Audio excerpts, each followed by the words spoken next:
मनोरम नामक वन में एक बहुत ही सुंदर बड़ा सा तालाब था। तालाब चारों ओर से सुंदर सुंदर वृक्षों व फूल पौधों से घिरा हुआ था।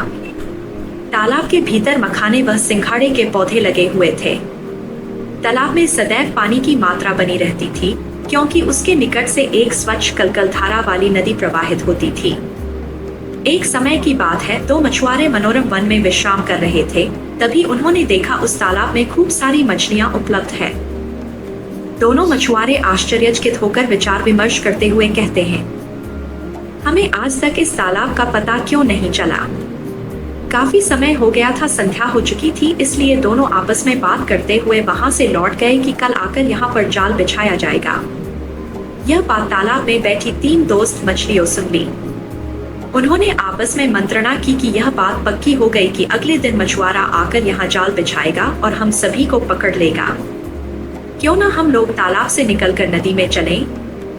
उन मछलियों में से एक मछली दोस्त आलसी थी।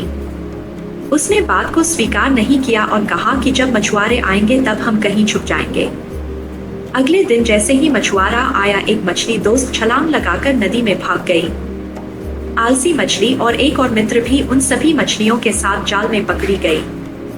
किंतु जैसे ही मछुआरा जाल समेटने के लिए आगे बढ़ा तो समझदार मछली ने मरे हुए होने का झूठा स्वांग नाटक किया। मछुआरे ने मरा हुआ समझकर उस मछली को निकालकर फेंक दिया।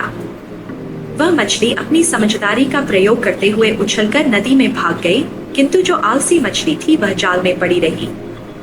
मछुआरों ने उसे ले जाकर बाजार में बेच दिया। इस प्रकार उसके प्राण निकल गए।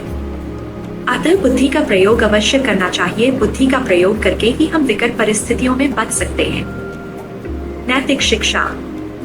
बुद्धि का प्रयोग समय पर करना चाहिए, इससे भविष्य की रचना होती है, अन्यथा मृत्यु।